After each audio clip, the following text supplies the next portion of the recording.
আমরা আজকের টপিকে আলোচনা করব প্যাসিভ নিয়ে, ঠিক আছে?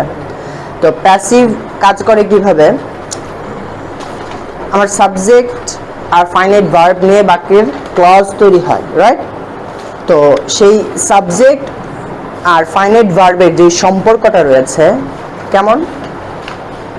সাবজেক্টটা কি ফাইনাইট ভার্বটার কাজ করতে পারে কি পারে না, এটা দিয়েই আমি বুঝতে পারবো যে আমার বাক্যটা অ্যাক্টিভ নাকি প্যাসিভ ভয়েসে যাবে। যেমন আমি যদি একটা এক্সাম্পল দিই, আই ইট রাইস, আমি ভাত খাই, সাবজেক্টকে ইট কি ফাইনাইট ভার্ব, রাইট? তাহলে আমি ভাত খাই, আমি কি ভাত খেতে পারি কি পারি না? পারি। তাহলে সাবজেক্ট ফাইনাইট ভার্বের কাজ করতে পারে।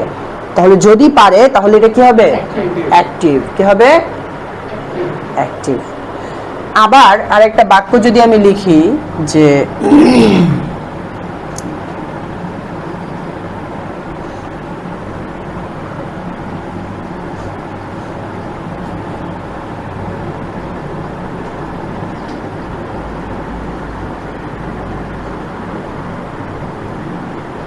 কি বললাম, the mangoes were eaten, right?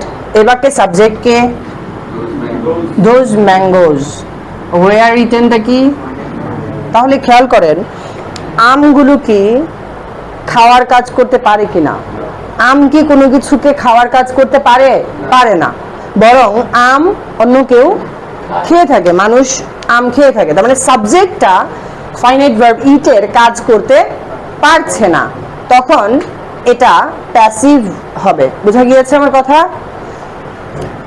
তাহলে আমরা যদি পুরো বিষয়টাকে একেবারে বলতে চাই, এরকম বলতে পারি, সাবজেক্ট ফাইনাইট ভার্বের কাজটি করতে পারলে অ্যাক্টিভ আর করতে না পারলে প্যাসিভ হবে। তো আমি কিন্তু বারবার বলছি সাবজেক্টের সাথে ফাইনাইট ভার্বের সম্পর্ক। কার সম্পর্ক? ওকে, তো এটার জন্য আমরা ফাইনাইট ভার্ব নিয়ে একটু আলোচনা করব। ফাইনাইট ভার্ব কি জিনিস? ফাইনাইট ভার্বের প্রথম যেই বৈশিষ্ট্যটা, সেটা হচ্ছে কি, ফাইনাইট ভার্ব দেখে আমরা বাক্যের টেন্স চিনতে পারি। কি বললাম? ফাইনাইট ভার্ব দেখে বাক্যের টেন্স চিনতে পারি। তার মানে বলা যায় যেই ভার্ব দেখে টেন্স চেনা যায় সেটাই কি ফাইনাইট ভার্ব। বুঝা গিয়েছে আমার কথা? তাহলে যেই ভার্ব দেখে টেন্স চেনা যায় না সেটা নন ফাইনাইট ভার্ব। আরেকটা বিষয় হচ্ছে, ফাইনাইট ভার্বটা সাবজেক্টের উপর ভিত্তি করে পরিবর্তন হয়। কি বললাম? ফাইনাইট ভার্বটা সাবজেক্টের উপর ভিত্তি করে কি হয়? পরিবর্তন হয়। এটা মনে হয় একটু বুঝতে কষ্ট হচ্ছে। আমি প্রথমটারই এক্সাম্পল দিচ্ছি, যেমন I saw a bird flying. কি বললাম? I saw a bird flying. খেয়াল করেন, আমি দেখেছিলাম একটি পাখিকে উড়তে, সাবজেক্ট কে? আই। ভার্ব কয়টা আছে? দুইটা, স এবং ফ্লাইং। স কোন ফর্মে আছে? V2। আর ফ্লাইং কোন ফর্মে আছে? V1 plus ING. ক্লিয়ার আমার কথা? এবার প্রথম যেই বৈশিষ্ট্যটার কথা বললাম সেটা হচ্ছে কি, সাবজেক্ট ফাইনাইট ভার্বটা কি করতে পারে? টেন্সকে প্রকাশ করতে পারে। তো এবার দেখি, স যে ভার্বটা V2 তে আছে, এটা কি কোনো টেন্সকে প্রকাশ করতে পারে কি পারে না? পারে। কোন টেন্স? Past indefinite, right? যার স্ট্রাকচার আমরা জানি কি V2। তাহলে ও যখন টেন্স প্রকাশ করতে পারছে তাহলে ও কি? ক্লিয়ার আমার কথা? এবার দেখি, ফ্লাইং কোন ফর্মে আছে? V1 plus ING. এটা কোন টেন্স প্রকাশ করে? এটা কোন টেন্স প্রকাশ করতে পারে না। অনেকেই মনে করছেন এটা কন্টিনিউয়াস, কিন্তু কন্টিনিউয়াস এর স্ট্রাকচার কিন্তু আমরা শিখেছিলাম be verb plus V1 plus ING. তো এখানে V1 প্লাস আইএনজি আমরা দেখতে পাচ্ছি, কিন্তু বিভার্বের উপস্থিতি। তো সবসময় মনে রাখবেন V1 প্লাস আইএনজি এবং V3 এরা যখন একা বসে বাক্যে, কি বলছি আবার বলেন তো, V1 প্লাস আইএনজি এবং V3 বাক্যে যখন একা বসে উইদাউট এনি অক্সিলারি ভার্ব, অর্থাৎ অক্সিলারি ভার্ব ছাড়া ওরা যদি একা বাক্যে বসে তাহলে ওরা সব সময় কি হবে, নন ফাইনাইট ভার্ব হবে। বোঝা গিয়েছে আমার কথা? প্রবলেম আছে কারো? নাই। তাহলে V1 প্লাস আইএনজি, এটার আগে কোনো অক্সিলারি ভার্ব আছে না, না থাকলে সেটা কি হয়ে যাবে, নন ফাইনাইট ভার্ব। বুঝে গিয়েছে আমার কথা? তাহলে বাক্যের ফাইনাইট ভার্ব এবং নন ফাইনাইট ভার্বটার প্রথম যে ক্যারেক্টারিস্টিক্সটা সেটা বুঝতে পারলাম। দ্বিতীয়টা কি বলেছিলাম, সাবজেক্টের উপর ভিত্তি করে কি হয়, ফাইনাইট ভার্বটা চেঞ্জ হয়, টেন্সের উপর ভিত্তি করে চেঞ্জ হয়, নাম্বারের কারণে পরিবর্তন আসে, কিন্তু নন ফাইনাইট ভার্বের কোনো পরিবর্তন আসে না। যেমন he helps me to solve it. কি বললাম, he helps me to solve it. তাহলে হিটা কি, এটা একটা ভার্ব, টু সলভ আর একটা ভার্ব। আমরা একটু আগেই দুইটা নন ফাইনাইট ভার্ব নিয়ে কথা বলেছিলাম, বা নন ফাইনাইট ভার্বের দুইটা স্ট্রাকচার ছিল, একটা ছিল V1 প্লাস আইএনজি এবং V3, দুইটাই যদি একা বসে, কি বলছিলাম, তাহলে নন ফাইনাইট। আর 2 প্লাস V1 সব সময় কি, এটাতে আর কোনো অক্সিলারি ভার্ব আছে কি নাই এটা চিন্তা করার প্রয়োজন হয় না, ও সব সময় কি, কথা আমার ক্লিয়ার? তাহলে ওকে তো পেয়ে গেলাম, ও নন ফাইনাইট ভার্ব, ও কি তাহলে, আবার এটার স্ট্রাকচারটাও কি আছে, V1 প্লাস, যা প্রেজেন্ট ইনডিফিনিট টেন্স প্রকাশ করতে পারছে, তাহলে ও কি, ফাইনাইট ভার্ব। এবার দেখেন টেন্সের সাথে সাথে ও কিভাবে পরিবর্তন হয়। এটা প্রেজেন্টে আছে না, পাস্টে যদি নেই ও কি হয়ে যাচ্ছে, হেল্পড। কি হয়ে যাচ্ছে, ওর কোনো পরিবর্তন আনতেছি না। আবার ধরেন এটা কিছু ছিল পাস্টে, আবার ধরেন আমি যদি বলতে চাই দে দিয়ে, মানে সাবজেক্টের জায়গায় কি আনলাম, দে, তাহলে এই হেল্পস এর ফর্ম কি আসবে, হেল্প, রাইট? সিঙ্গুলারের জন্য V1 plus S by S হয়েছিল, আর এটা প্লুরাল তাই V1 হয়েছে। তার মানে সাবজেক্টের উপর ভিত্তি করে কি হচ্ছে, পরিবর্তন আসতেছে, কিন্তু নন ফাইনাইট ভার্বে কোনো পরিবর্তন আনার প্রয়োজন হচ্ছে না। বুঝা গিয়েছে আমার কথা? দুইটা ক্যারেক্টারিস্টিক্স আমরা বুঝতে পেরেছি। প্রবলেম আছে কারো? তাহলে ফাইনাইট এবং নন ফাইনাইট চিনলাম। এবার আসেন আরেকটা বিষয়, বাক্যে সবসময় সাবজেক্ট এবং ফাইনাইট ভার্বের অনুপাত সমান থাকবে। কি বলছি, আমি আবারও বলছি, বাক্যে সাবজেক্ট এবং ফাইনাইট ভার্বের অনুপাত সবসময় সমান থাকবে। সাবজেক্ট একটা হলে ফাইনাইট ভার্ব, সাবজেক্ট তিনটা হলে ফাইনাইট ভার্ব, বেশিও হতে পারবে না। আচ্ছা, তো যেটা বলতেছিলাম, সাবজেক্ট আর ফাইনাইট ভার্ব মিলে একসাথে বসে কি তৈরি করে, ক্লজ তৈরি করে। কি তৈরি করে, বোঝা গিয়েছে আমার কথা? এটা একটু মাথায় রাখবেন, হ্যাঁ, যে সাবজেক্ট আর ফাইনাইট ভার্ব মিলে ক্লজ তৈরি করে, আর সাবজেক্ট এবং ফাইনাইট ভার্বের অনুপাত সব সময় কি থাকবে, সমান। সাবজেক্ট একটা হলে ফাইনাইট ভার্ব একটা, সাবজেক্ট দুইটা হলে ফাইনাইট ভার্ব দুইটা, এরকম করে সব সময় সমান থাকবে এদের অনুপাতটা। এবার চলেন আমরা প্যাসিভের কিছু এক্সাম্পলস দেখি।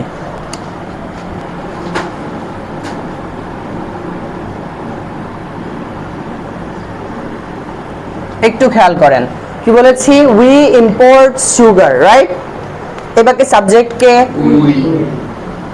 ভার্ব কয়টা আছে, একটাই আছে। ভার্ব কয়টা আছে, তো আমি জানি সাবজেক্ট একটা হলে ফাইনাইট ভার্ব একটা লাগবেই, তার মানে ওই কি, রাইট? এবার আমি সম্পর্কটা দেখব যে সাবজেক্ট আর ফাইনাইট ভার্বের সম্পর্কটা কেমন। সাবজেক্ট যদি ফাইনাইট ভার্বের কাজ করতে পারে তাহলে কি হয়, অ্যাক্টিভ, আর যদি না পারে প্যাসিভ হয়, তাই না? এবার দেখি, উই ইম্পোর্ট, উই আমরা আমদানি করতে পারি কি পারি না, তাহলে উই যখন ইম্পোর্টের কাজ করতে পারছে তখন এটা কি হবে, অ্যাক্টিভ হবে। কি হবে বলবো। আবার ধরেন সুগার import from Brazil। কি বললাম, সুগার ইম্পোর্ট ফ্রম ব্রাজিল। এটাতেও সাবজেক্ট কে, সুগার, ইম্পোর্ট ফাইনাইট ভার্ব, আর কোনো ভার্ব যেহেতু নাই, ও ছাড়া আর ফাইনাইট ভার্ব পাওয়ার যেহেতু সুযোগ নেই, ও এমনিতেই ফাইনাইট ভার্ব হলো। এবার দেখেন সাবজেক্ট আর ফাইনাইট ভার্বের সম্পর্কটা যদি একটু নির্ণয় করতে চাই, subject sugar, finite verb import, চিনি কি কোনো কিছুকে আমদানি করতে পারে? চিনি কোনো কিছুকে আমদানি করতে পারে না। যদি না পারে কি হবে? প্যাসিভ হবে। বুঝা গিয়েছে আমার কথা? এবার চলেন আমরা অ্যাক্টিভ আর প্যাসিভের স্ট্রাকচারগুলো একটু দেখে নিই, ঠিক আছে? চলেন।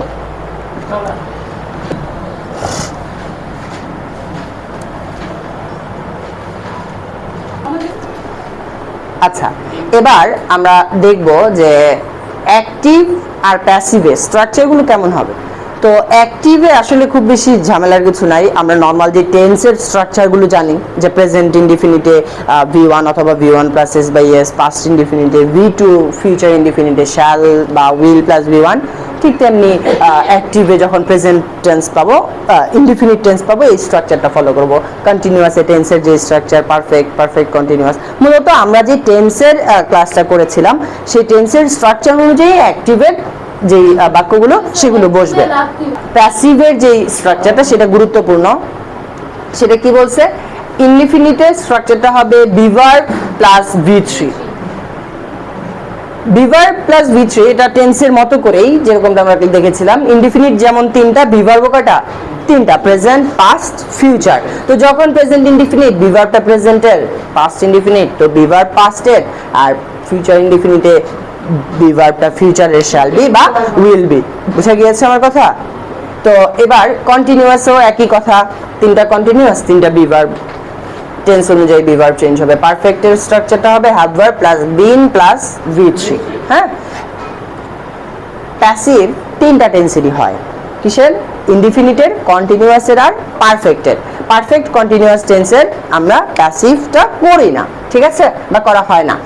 আরেকটা স্ট্রাকচার, যখন মডালস থাকবে বাক্যে, যখন মডালস থাকবে, মডালসের অ্যাক্টিভের স্ট্রাকচারটা কেমন হয় একটু দেখাই। স্ট্রাকচারটা তখন এমন হয় modals plus V1, modals plus, বা যেটাকে আমরা বেস ফর্ম বলে থাকি। বুঝা গিয়েছে আমার কথা? একটা এক্সাম্পল দেই। ধরুন বললাম can go, can go, can do. বুঝা গিয়েছে? তো এটারই প্যাসিভ হবে কি? Modals plus be plus V3। তাহলে এটার প্যাসিভ করি, প্রথমে আসবে কি? মডাল ক্যান, তারপর আসবে কি? বি, তারপর আসবে কি? V3 গন। আবার এটাকে যদি করি ক্যান বি ডান। আর কথা বোঝা গিয়েছে? প্রবলেম আছে কারো? ঠিক আছে? আচ্ছা, কি বলেন? এই যে মডেলস বি V3 এই জন্য আসছে, ঠিক আছে? আচ্ছা, আরেকটা জিনিস দেখাবো। আচ্ছা, তাহলে এই চারটাতে কোনো প্রবলেম নাই কারো? আরেকটা দেখাই দিই। অনেক সময় এমন থাকতে পারে 2 প্লাস V1, কি থাকতে পারে? এটাও মডেলস এর মতো করেই করব। কি হবে বলেন তো? 2 প্লাস বি প্লাস V3। যেমন যদি বলি টু ডু, তাহলে এটার প্যাসিভ হবে কি? To be done. কঠিন কিছু? খেয়াল রাখবে এই জিনিসটা। হ্যাঁ, বি তো বেস ফর্মে। যাব। আচ্ছা, এরপর আমরা কিছু এক্সারসাইজ দেখি, এক্সাম্পল দেখি, তাহলে আরো ইজি হয়ে যাবে। যেমন আমি বললাম, একটু দেখেন, একদম ইজি একটা এক্সাম্পল, ছোটবেলা থেকে দেখে এসেছি। তো সাবজেক্টটা এখানে কে? ফাইনাইট ভার্বটা কে? ইট। তাহলে প্রশ্নটা কিভাবে করতে হয়? সাবজেক্ট দিয়ে ফাইনাইট ভার্বকে প্রশ্ন করব। রাইস কি ইটের কাজ করতে পারে কিনা? ভাত কি কোনো কিছুকে খাওয়ার কাজ করতে পারে কি পারে না? না পারলে কি হবে? প্যাসিভ। এবার দেখব কোন টেন্সে আছে ও। Present indefinite. তো প্রেজেন্ট ইনডিফিনিটের স্ট্রাকচারটা কি বলেছে? ইনডিফিনিটে বিভার্ব প্লাস V3। তাহলে প্রথমে বিভার্ব আসবে। প্রেজেন্টে বিভার্ব কি কি আছে? am, is, are। রাইসের জন্য কি আসবে? is। এবং পরে V3, ইটের V3 কি? ইটেন। আর ইডান। এই এক্সাম্পলটা দেখলে আরো ক্লিয়ার হয়ে যাবেন। খেয়াল করেন, the work do just now, কোন টেন্সে আছে এটা? Present perfect. জাস্ট নাও দেখে আমরা চিনতে পারছি। তো যখন প্রেজেন্ট পারফেক্টে থাকছে, এবার আমরা একটু দেখি যে এটা কি অ্যাক্টিভ হয় নাকি প্যাসিভ হয়। তাহলে দ্য ওয়ার্ড কি? ডু কি? Finite verb. তো প্রশ্নটা কিভাবে হবে? দ্য ওয়ার্ড কি কোনো কিছুকে করতে পারে কিনা, বা ডু এর কাজ করতে পারে কিনা? কাজটা কি কোনো কিছু করতে পারে না, কাজটা করা হয়, তাহলে প্যাসিভ হচ্ছে। আচ্ছা, তো দেখলাম যেটা প্রেজেন্ট পারফেক্ট, তাহলে পারফেক্টে যাব, এরপর প্রেজেন্ট পারফেক্টে যাব। তো পারফেক্টের স্ট্রাকচারটা কি? Have verb plus been plus ভি3, রাইট? তাহলে হ্যাভ ভার্বটা প্রথমে যেহেতু প্রেজেন্টে আছে, তাহলে হ্যাভ অথবা হ্যাজ। দ্য ওয়ার্কের জন্য কোনটা আসে? হ্যাজ। এরপর বিন আসবে, কি আসবে? বিন। এরপর ডু এর ভি3, আমার যে মেইন ভার্বটা আছে এটার ভি3, ডু এর ভি3 ডান। প্রবলেম আছে কারো? বুঝা যাচ্ছে? ওকে, এরপর আরেকটা एग्जांपल দেখি। এই एग्जांपलটার দিকে একটু যদি তাকাই, এটার সাবজেক্ট কে? ফাইনাইট ভার্বটা কে? রাইট? এবার প্রশ্ন করি, প্রবলেমটা কি কোনো কিছুকে সলভ করতে পারে কি পারে না? সাবজেক্টটা ফাইনাইট ভার্বের কাজ করতে পারছে না, যদি না পারে প্যাসিভ হবে। এবার দেখেন আছে কি? Modals plus V1. তাহলে মডালস প্লাস ভি1 এটাকে আমরা কিভাবে করি? তাহলে বি সলভড। বুঝে গিয়েছে? আমি আবারও বলছি, ক্যান মডালস, রাইট? তো মডালস এর এখানে প্যাসিভটা কিভাবে করতে হয়? মডালস প্লাস বি প্লাস ভি3। তাহলে আমি যদি বাক্যটা এরকম লিখি, ক্যান, ক্যান যদি দিই তাহলে ক্যান এর পর কি আসতেছে? বি, এবং এরপর কি আসতেছে? ভি3। তাহলে পুরো ভার্বটা দাঁড়াচ্ছে ক্যান বি সলভড। এখানে ক্যান দেয়া ছিল তাই আর কি আমরা এখানে দেই নাই।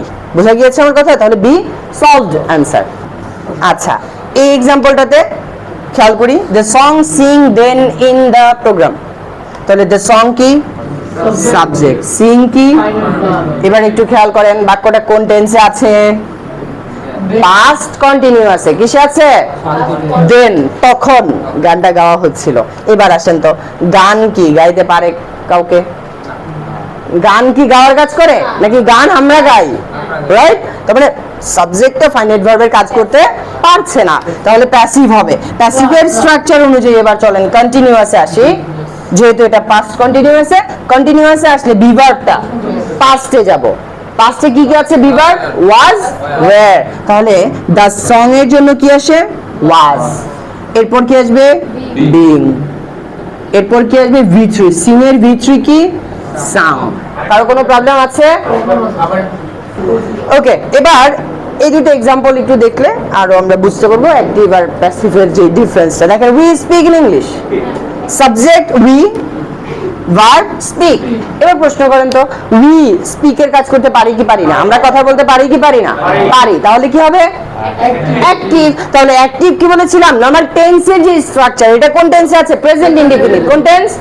তো প্রেজেন্ট ইনডিফিনিটে আই, উই, আই, ইউ এবং প্লুরালের জন্য কি আসে? ভি1 আসে। তাহলে উই কি? প্লুরাল। উই কি? তাহলে এটার জন্য ভি1 আসবে। তাহলে স্পিকের ভি1 স্পিক। প্রবলেম আছে কারো? পরেরটা যদি একটু দেখি, English speak all over the world. তাহলে ইংলিশ কি? সাবজেক্ট। স্পিক কি? প্রশ্ন করেন তো, ইংলিশ কথা বলতে পারে? ইংলিশ কি কথা বলতে পারে? পারে না। না পারলে কি হবে? প্যাসিভ হবে। তাহলে প্যাসিভে প্রথমেই কোন টেন্সে আছে? Present indefinite. এটার স্ট্রাকচার বি ভার্ব প্লাস ভি3। তাহলে ইংলিশের জন্য প্রেজেন্টের বি ভার্ব আসে ইজ, আর স্পিকের ভি3 কি আসে? স্পোকেন। ইংলিশ কথা বলতে পারে না, তাই প্যাসিভ হলো। বুঝা গিয়েছে আমার কথা? বরং আমরা ইংলিশে কথা বলি।